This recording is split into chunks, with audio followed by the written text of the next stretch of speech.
Mula sa lupain iyon, pumunta siya sa Assyria at itinayo ang Nineveh, Rehoboth, Ir, Calah at Resen na nasa pagitan ng Nineveh at Calah.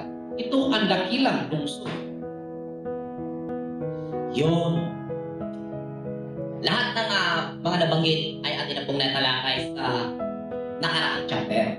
Alam po natin kung natin pinakapunto, si Nimrod ay hindi physical being.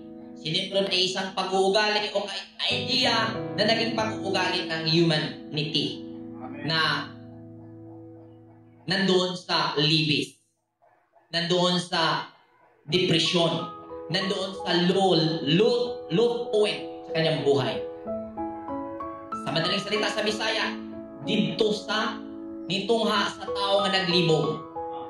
Kaya pag naglibog, hindi mo maitatanggi na mayroon niyang ugaling rebellious. Amen po ba? Amen.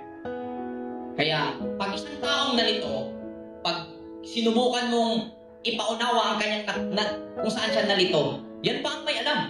Amen po ba? Amen. Yan pa ang may alam at ikaw pa parang may alam, walang alam at kinukumpronta ka pa. Amen po ba?